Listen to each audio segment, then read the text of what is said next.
నమస్తే, welcome to our channel. August 15 స్వాతంత్ర దినోత్సవం సందర్భంగా కూటమి ప్రభుత్వం రాష్ట్రంలో మహిళలందరికీ కూడా ఉచిత బస్సు ప్రయాణ సౌకర్యం కల్పించింది. మరి దీనిపైన వైసీపీ తీవ్రంగా విమర్శలు చేస్తుంది.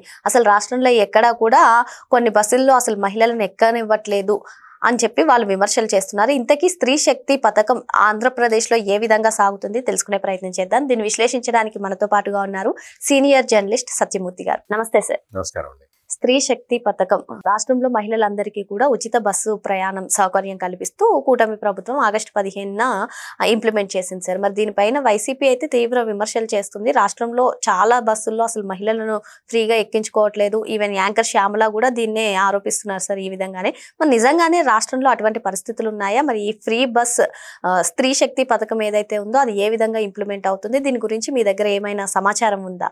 యాంకర్ శ్యామల వెళ్ళిందా? ఆంధ్రప్రదేశ్ వెళ్ళి అన్న బస్సులో ఎక్కడానికి ప్రయత్నం చేసిందా? బహుశా చేసి ఉండదు. ఎందుకంటే ఆమెకి ఆంధ్రప్రదేశ్ ఆధార్ కార్డు ఉందో లేదో నాకైతే డౌటే. తెలంగాణలో ఉంటుంది అనుకుంటున్నాను నేను. ఎవరైనా సరే మహిళలు ఆధార్ కార్డు కానీ ఓటర్ ఐడి కానీ చూపించి బస్సులు ఎక్కచ్చు. మొత్తం ఆంధ్రప్రదేశ్ రాష్ట్రంలో తిరిగే 8,458 బస్సుల్లో స్త్రీ శక్తి పథకం అమలు జరుగుతున్నది. అంటే 8,458 బస్సుల్లో టికెట్ లేకుండా ప్రయాణం చేయొచ్చు. టికెట్ లేకుండా ప్రయాణం చెయ్యలేని బస్సులు ఎన్ని ఉన్నాయి అంటే 2,991 బస్సులు ఉన్నాయి.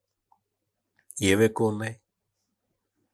టికెట్ లేకుండా ప్రయాణం చేసే బస్సులే ఎక్కువ ఉన్నాయి కదా.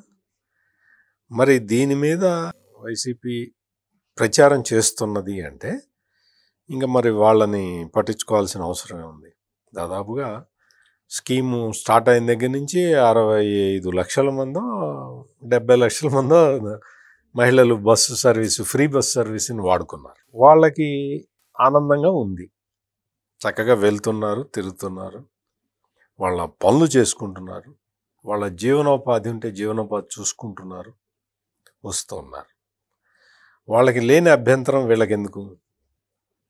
ఆ మధ్య నేను వైసీపీ లీడరు రోజాది కూడా చూశాను. ఒక ఘాట్ రోడ్లో ఎందుకు అనుమతించరు అది ఇదని అంటుంది. ఘాట్ రోడ్లో అనుమతిస్తారు తెలుసా నీకు? గవర్నమెంట్ ఒక డెసిషన్ తీసుకుంది ఘాట్ రోడ్లో కూడా వెళ్ళొచ్చు అని. అంటే ఇటువంటి ప్రచారాలు చేసుకుంటూ, అంటే మహిళలందరూ ఇప్పుడు ఆంధ్రప్రదేశ్లో మహిళలందరూ కూడా స్కీములు ఎట్లా అందుకుంటున్నారు అంటే 3 ఫ్రీ గ్యాస్ సిలిండర్లు అది తీసుకుంటున్నారు. అంటే దారిద్ర్య రేఖకు దిగువనున్న వాళ్ళందరికీ అది పథకం వర్తిస్తుంది.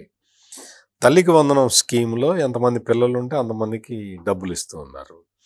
ఇప్పుడు ఈ ఫ్రీ బస్ స్కీమ్ తీసుకొచ్చారు.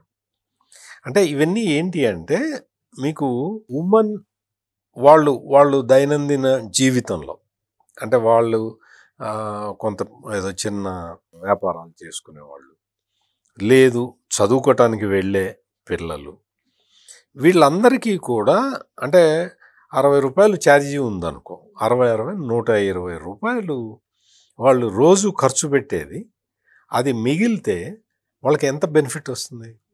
వాళ్ళకి ఎంత సౌకర్యంగా ఉంటుంది? ఎంత ఆనందంగా ఉంటుంది? ఇప్పుడు ఉదాహరణకు చదువుకునే అమ్మాయి ఉందనుకున్నాం. అమ్మాయికి ఫ్రీగా వెళ్ళి వస్తే అమ్మాయికి చదువు మీద శ్రద్ధ ఇంకా పెరుగుతుంది కదా. దానివల్ల రాష్ట్రానికి బెనిఫిటే కదా. ఇట్లా అన్నమాట. అంటే ఇటువంటివి అన్నీ ఆలోచించి కూటమి ప్రభుత్వం ఈ స్త్రీ శక్తి స్కీమ్ తీసుకొచ్చింది. ఈ స్త్రీ శక్తి స్కీము తీసుకొచ్చి ఇందులో పల్లె వెలుగు బస్సుల్లో ఉంటుంది, ఎక్స్ప్రెస్ ఉంటుంది, city ordinary, ultra Palle Velugu, metro express. ఈ బస్సుల్లో ఫ్రీగా అంటే 0 టికెట్ దీంతో తిరగచ్చు. నేను ఇప్పుడు మీకు కొన్ని పేర్లు చెప్తాను, అవి మీ ఊరికి ఏమైనా వస్తాయేమో చెప్పండి. నైట్ రైడర్ ఏసీ రావు కదా ఊళ్ళకి, ఇంటర్ స్టేట్ ఇవి ఉంటాయి. అవి కేవలం 13 బస్సులు ఉన్నాయి. ఈ 13 బస్సుల్లో ఎక్కకూడదు. డాల్ఫిన్ క్రూయేజ్ ఏసీ ఇవి ఇంకొక 16 బస్సులు ఉన్నాయి. ఈ 16 బస్సుల్లో ఫ్రీ టికెట్ ఉండదు. ఓకే. మెట్రో లగ్జరీ ఏసీ 29 బస్సులు ఉన్నాయి, వాటిట్లో ఫ్రీ టికెట్ ఉండదు. వెన్నెల ఏసీ అని ఇంటర్స్టేట్ బస్సులు ఉన్నాయి, అవి 31 ఉన్నాయి. ఈ బస్సు ఏసీ అని ఒక టైప్ ఆఫ్ బస్సులు ఉండే, అవి 100 ఉన్నాయి, వాటిట్లో కూడా ఎక్కడానికి వీల్లేదు. అమరావతి ఏసీ అని చెప్పి హైదరాబాదు అమరావతి మధ్యలో, విజయవాడ హైదరాబాద్ మధ్యలో తిరుగుతూ ఉంటాయి, అవి 58 బస్సులు ఉన్నాయి, 58.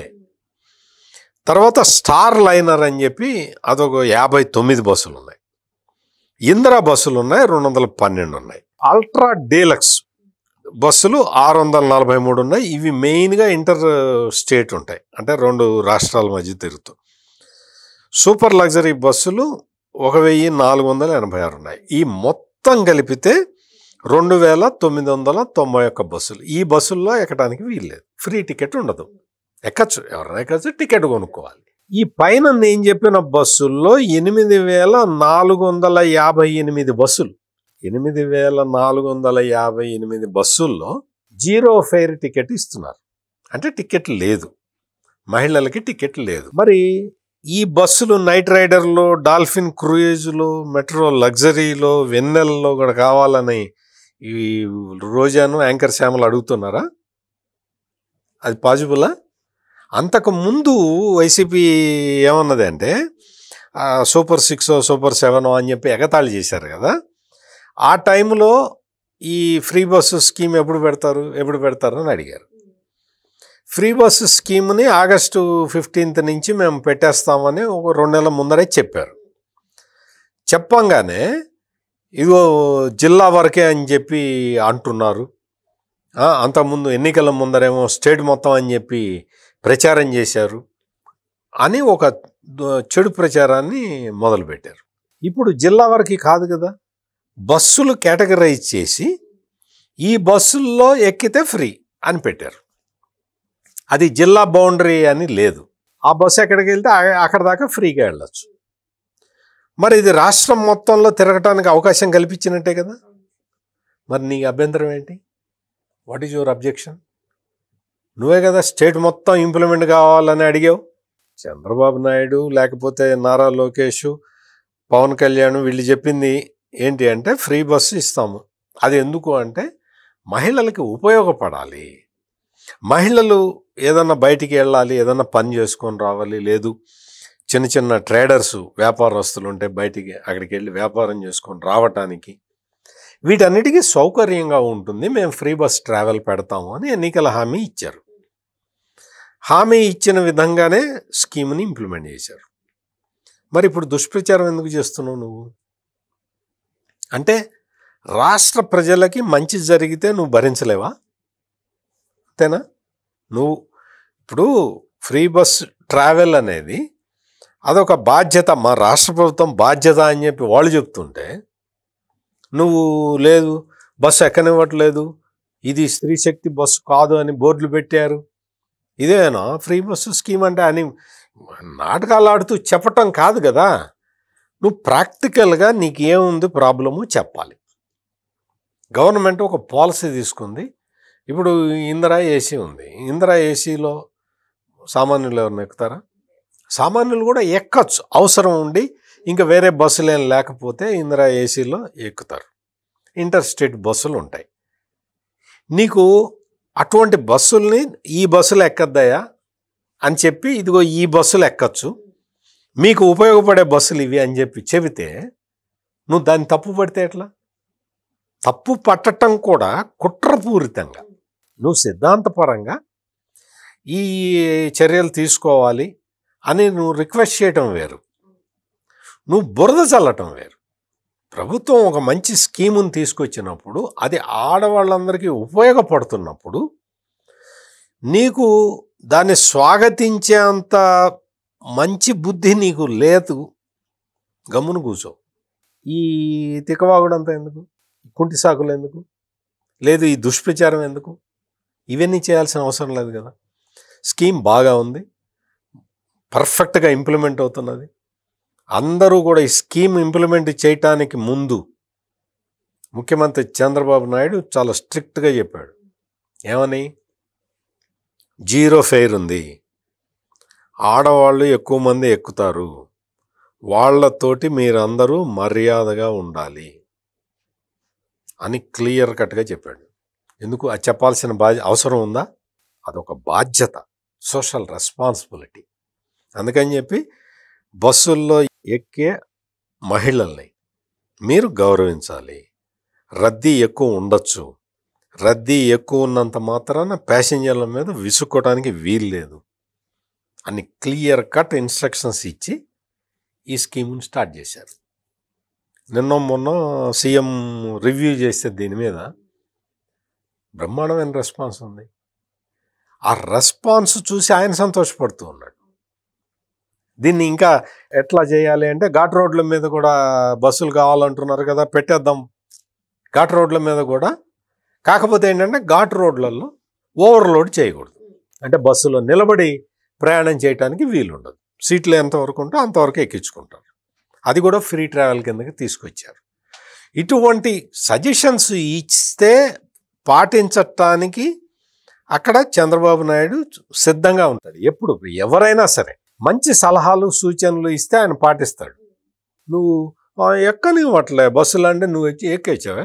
నువ్వు ఏమన్నా ప్రయత్నం చేసావా? నువ్వు నిన్ను ఎక్కనివ్వలేదా? బలానా బస్సులో బలానా పల్లెవెలు బస్సులో నేను ఎక్కితే టికెట్ కొట్టారు అని ఎవరన్నా ఆడవాళ్ళు కంప్లైంట్ చేశారా? లేదు, నేను బలానా చోట నుంచి బలానా చోటకి వెళ్తున్నాను అంటే బలానా వాళ్ళు అభ్యంతరం పెట్టారని ఎవరన్నా కంప్లైంట్ చేశారా? ఏమి లేదు కదా. మహిళలందరూ సంతోషంగా ఉంటే నీకెందుకు కడుపు నొప్పి అనేది ప్రధానమైన ప్రశ్న. రాష్ట్రంలో ఉన్న మహిళలందరూ అదే ప్రశ్న వేస్తున్నారు. వైఎస్ఆర్ కాంగ్రెస్ పార్టీ చేస్తున్న దుష్ప్రచారానికి ప్రజలే జవాబు చెప్తూ ఉన్నారు, మహిళలే జవాబు చెప్తూ ఉన్నారు. బెనిఫిషరీస్ వచ్చి వాళ్ళతోటి వాదిస్తున్నారు. బెనిఫిషరీస్ వచ్చి ఈ స్కీమ్ బాగుంది, ఈ స్కీమ్ నువ్వు ఎందుకు జరగొడుతున్నావు అని చెప్పి వాళ్ళనే రివర్స్ అడుగుతున్నారు. అందుకనే వైసీపీ వాళ్ళు ఏం చేస్తున్నారంటే జనరల్ పబ్లిక్ని అడగట్లా, వాళ్ళే వైసీపీ కార్యకర్తలు మహిళా కార్యకర్తలను 10 మందిని వేసుకొని వాళ్ళే బస్సు దగ్గరికి వెళ్ళి వాళ్ళు అక్కడ గొడవ చేస్తారనమాట. ఇదే స్కీమ్ అండి, ఈ స్కీమ్ ఏం బాగలేదండి, మమ్మల్ని ఎక్కనివ్వట్లేదండి ఈ బస్సులో. అది ఏసీ బస్సు ఉంటుంది. అంటే దుష్ప్రచారం చేయటానికి వాళ్ళకి ప్రజలు కూడా సహకరించట్లేదు. దాంతో వాళ్ళు పార్టీ కార్యకర్తలను డబ్బులు ఇచ్చి తీసుకెళ్ళి బస్సుల దగ్గర గొడవలు చేయిస్తున్నారు. ఇది తప్పు జగన్మోహన్ రెడ్డి, ఇటువంటి పనులు చేయకూడదు. ఇటువంటి పనులు చేయటం ద్వారా ప్రజలు నిన్ను మరింత అసహించుకుంటారు. ఇప్పటికే నిన్ను అసహించుకుని 11 సీట్లు ఇచ్చారు కదా, మరింత అసహించుకుంటారు. మహిళలకు ఉపయోగపడే స్కీముల గురించి చెప్పు, నీ అధికార ప్రతినిధులు అందరికీ కూడా చెప్పు. అది మీరు అధికార ప్రతినిధులమ్మా, మీరు నేను చెబితేనే చెప్పాను అనుకుంటారు అందరూ. అందుకని చెప్పి ఆ చెడ్డ పేరంతా నాకు వస్తున్నది, మీరు ఇట్లా మాట్లాడమాకండి తెలిసి తెలియకుండా అని చెప్పి నీ పార్టీ అధికార ప్రతినిధులకి నువ్వు చెప్పు. మహిళలు అందరూ హ్యాపీగా ఉన్నారు, స్త్రీ శక్తి పథకాన్ని ఎంజాయ్ చేస్తూ ఉన్నారు. మరో అంశంతో మళ్ళీ కలుద్దాం. Thank you sir. నమస్కారం.